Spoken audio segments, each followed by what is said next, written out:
Bismillahirrahmanirrahim. In this video, we are going to discuss the classification of systems. There are different types of systems which are used. Some of them will be discussed in this video. The one is the linear system and the second one is the nonlinear system.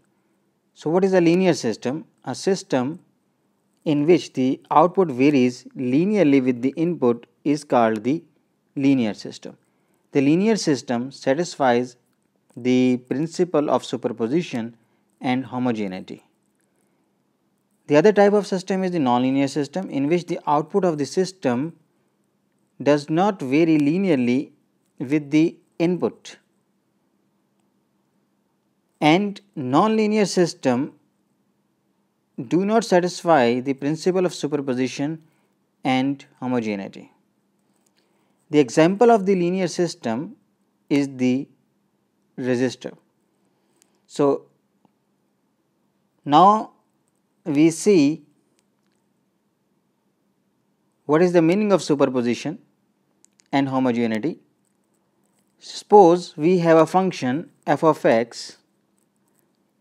If x1 and x2 belongs to the domain of the function or the system, a system is said to be a linear if this equation is satisfied. That is, f of x1 plus x2 is equal to fx1 plus fx2. To understand this one, consider this system. Let's suppose that we are going to apply the input x1 and the output of this system is y1.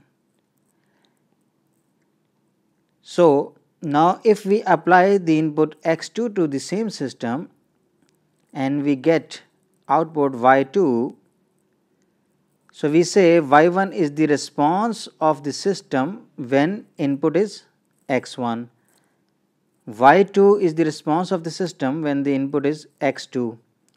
Now, if we apply x1 and x2 to this system, the sum of the inputs, then the output response is also added up, or we can say the net response is the sum of the individual responses. This is the response for input x1 and this is the response for the input x2. So, net response is the summation of the individual responses for each input. So, this is the superposition, that if we give different inputs and if we give the sum of the inputs to the system, then the output is the summation of the individual responses. The second property that a linear system satisfies is the homogeneity or the scaling. So, if f of x is a function, then f of ax is equal to a into fx. For a linear system satisfies this property. What do you mean by this one? You can understand with the help of this example, that let's suppose that the input to the system is x and the output is y. Now, if we multiply this input with alpha, if we give alpha x as the input, then the output is scaled to alpha y. Output is also multiplied by alpha. So, if input is scaled, the output is also scaled. So, if we give x as the input, we get y as the output. If we are going to give alpha into x, we are going to get like this, right, alpha into f of x.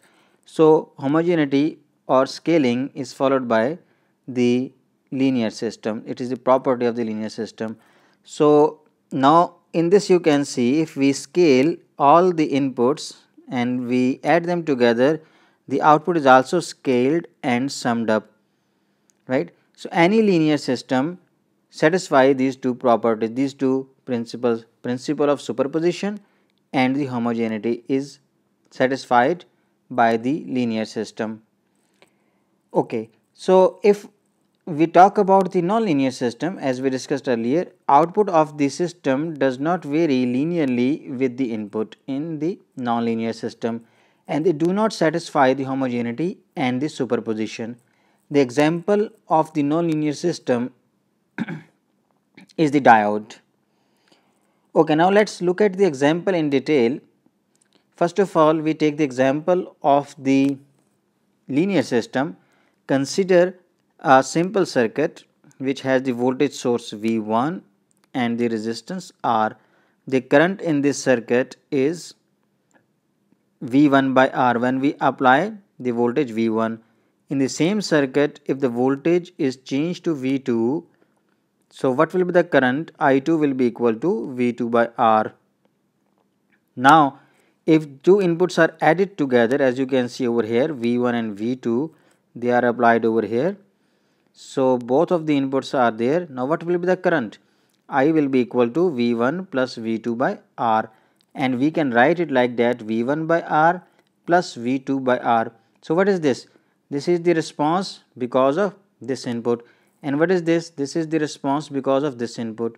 And when we have added together, the inputs are added together, we get the net response. This is because of the input 1 and this is because of the input 2.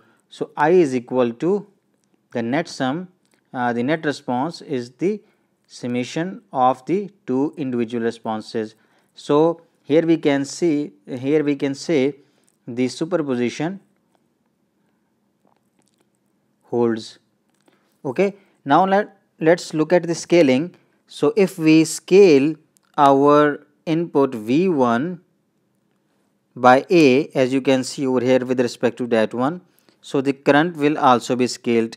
I1 is equal to A into V1 by R. Similarly, if we scale this one with respect to that one, V2 multiplied by B, so you can see the current is also scaled. I2 is equal to B V2 by R. And now if we add these two inputs V2, BV2 and AV1, so that you can see over here. So, what will be the net current I will be equal to AV1 plus BV2 by R. So, this can be written like that, AV1 by R plus BV2 by R. So, what is this? This is the response because of the second input. This is the response because of the first input, that is scaled by A.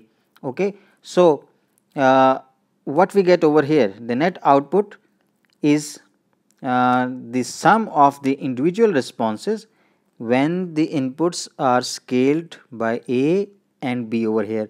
So, here you can say you have the homogeneity or the scaling, as well as there is the superposition. So, simple resistance is the example of the linear system. Now, let us consider the inductor. If we connect an inductor across the supply, so let us suppose that the voltage across the inductor is V1. So, the current through the inductor, let us suppose, is I1. So, for this particular input, we can write down the inductor voltage. We can explain the inductor voltage with the help of this equation. V1 is equal to L d I1 by dt, and the slope of the current can be written like that, V1 by L, when the first input is applied. Now, look at this circuit. When the input V2 is applied, okay, then let us suppose the current is I2. So, the voltage across the inductor is V2, and that should be equal to L d I2 by dt, right. And the slope of the current with the second input is given by this equation, di2 by dt is equal to V2 by VL. Now, suppose we are going to apply the sum of these two inputs, V1 plus V2. So, that should be equal to L di by dt, and from here I can write that di by dt is equal to V1 plus V2 by L, and I can write it like this. So, what is this? This is the response because of this input, and this is the response because of the second input. So, net response is the sum of the two individual inputs. So, this is the superposition. So, superposition holds over here. Now, if we look at the scaling, so if this is multiplied with A and this one is multiplied with A as well. So, let us write it over here, A times V1 and A times V2. So, if we multiply the first input by A, so that will be equal to L di1 by dt, and from here we can write down the slope of the current, that is di1 by dt, that is equal to A V1 by L.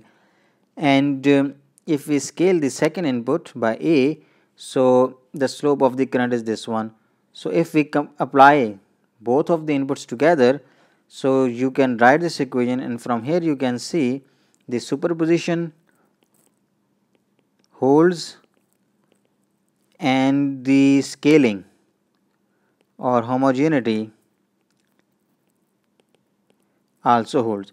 So this is a linear system. So inductor is a linear device or a linear system.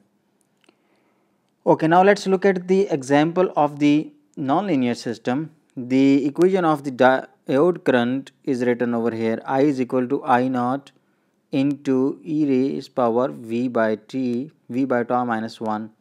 So if we apply the voltage V1, so the diode current is given by this equation, and if we apply the voltage V2, then the diode current will be given by this equation. Now if we apply the sum of these voltages V1 plus V2, so what should be the current?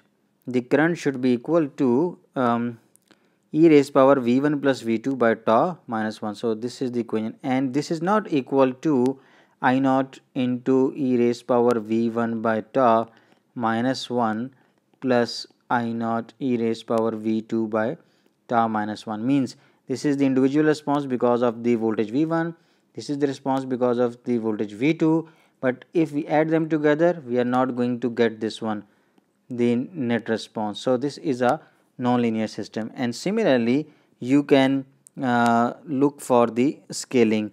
So even if you scale, you are not going to get the net response that is equal to the sum of the individual responses. So superposition and homogeneity is not satisfied for the nonlinear system.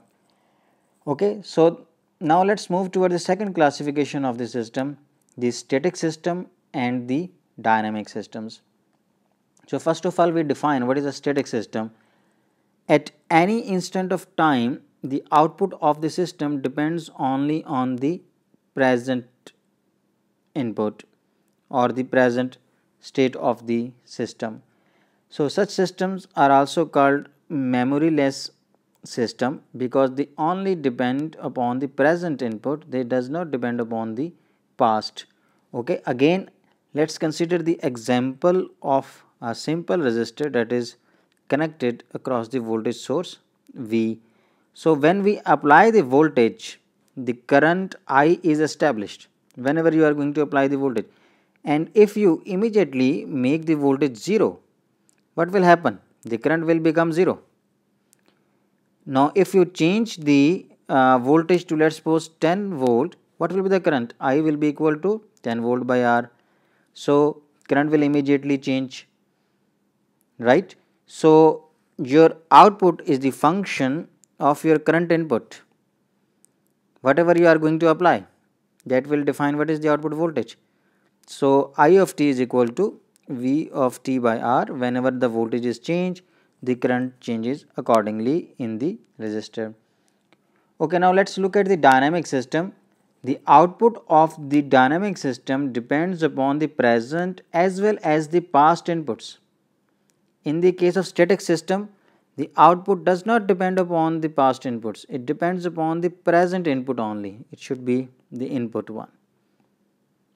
Okay, so in the dynamic system, the output of this system depends upon present as well as the past inputs.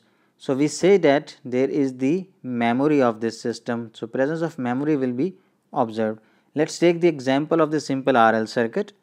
So let's suppose that it is connected with the source of voltage V, and the current in this loop is I, right? So this system can be defined with the help of this differential equation, that V is equal to IR plus L di by dt.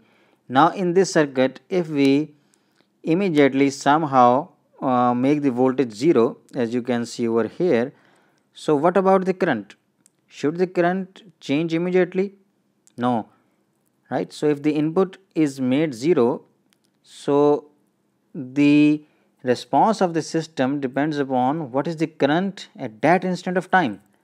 So if you are going to make the voltage 0, now you can write down this equation, IR plus L di by dt, that should be equal to 0.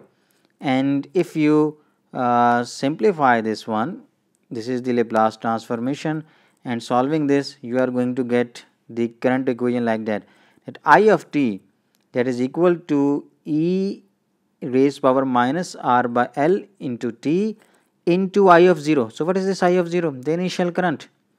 The next value of the current depends upon the initial current. So as the time will change, the current will change, but it depends upon what was the current when you were switching it to 0. Okay. So how we can define it mathematically? That output of the system in the dynamic system is the function of u of t, the current input, u of t minus 1, its previous input, or u of t minus 2, and so on. And the example of that is this one. The current in the inductor is given by this equation 1 by L into integration from 0 to t of the inductor voltage. Okay, so your inductor is a dynamic system because the output of the inductor depends upon its previous value of the input. Similarly, if you go for the capacitor, you can decide about the type of the system. You should think about that one. Okay, now let's move toward the two other types of the system, time invariant system and time variant system. So first of all, we look at the definition. The output of the system is independent of the time at which the input is applied. Right? Such a system is said to be time invariant system. If you give input to the system today, it will give you a certain response. And if you give the same input to the system after 10 days, it should give you the same response. For example, fan, if you turn on the switch today, it will start working and it will achieve a certain speed.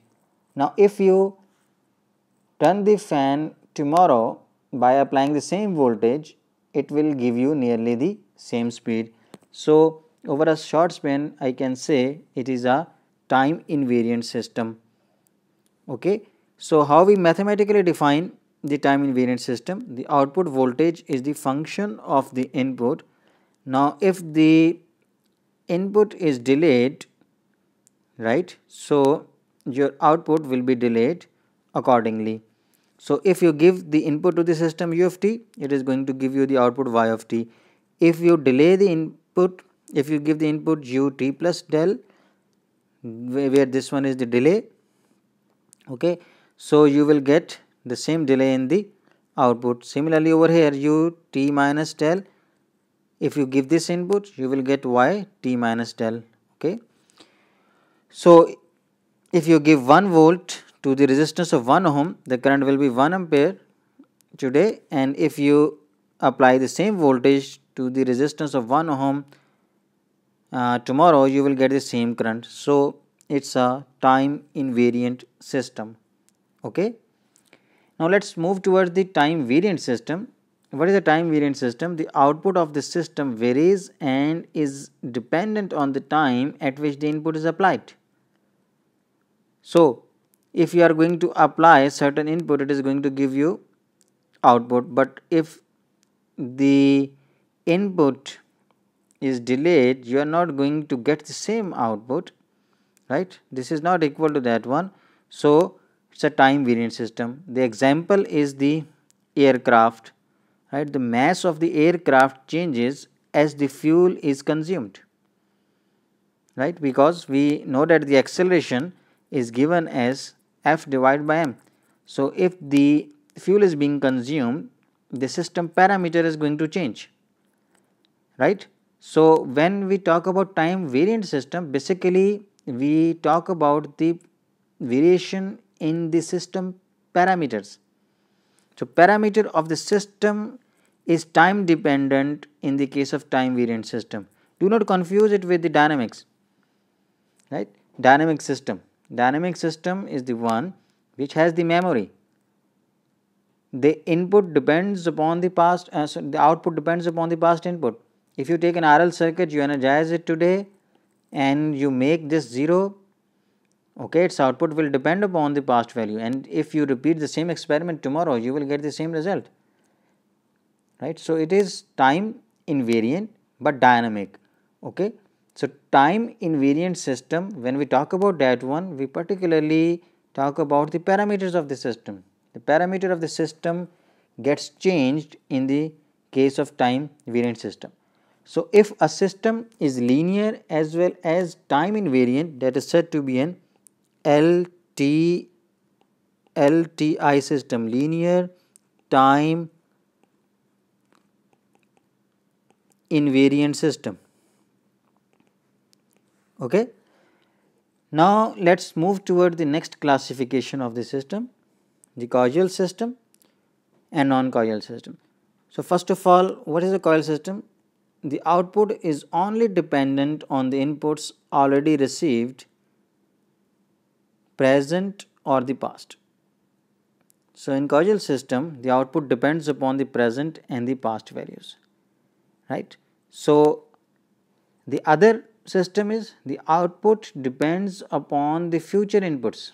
Such a system is said to be non-causal system, right. So, causal system are non-anticipatory systems, and non-causal system, the system anticipates future inputs based upon past. So, how we can represent it mathematically? The output of your system is the function of the present input, is the function of the past input, and so on. Okay. But non-causal system, the output is the function of present input and the future input. The example of the causal system is the thermostat based AC, motor or the generator. Their behavior, their output depends upon what voltage was applied in the past, what was its temperature condition in the past. Okay. It does not depend upon the future value. Most of your physical system are causal in nature. They only depend upon the present or the past value. They do not depend upon the future value. But if you are making a forecasting model, today you have certain weather condition and you want to see that what will be the weather after 2 days. So, you will have to consider that what will be the weather today. Based upon that one, you can more precisely predict about the weather after 2 days. So, weather forecasting system is the non-causal system. Similarly, the missile guidance system is the non-causal system. Another thing is that when you are preparing for your exam, so you think about that what may appear in your exam or what topic may be covered in the next 2 lecture. So, the preparation of your exam depends upon what will be delivered in the next 2 lectures. So, the future input will affect your net output. Similarly, in a cricket match, the condition of the pitch will be important. So, but that may be different tomorrow. So, future input will change the condition, will change the output. Okay. So, in the non-causal system, the output depends upon the future inputs, but in the causal system, the output is only dependent on the present or the past inputs. So, if I summarize, we have discussed these systems, the linear system and the nonlinear systems, static and dynamic systems, time variant and time invariant systems, causal and non-causal system. That's all from this video. Thank you very much.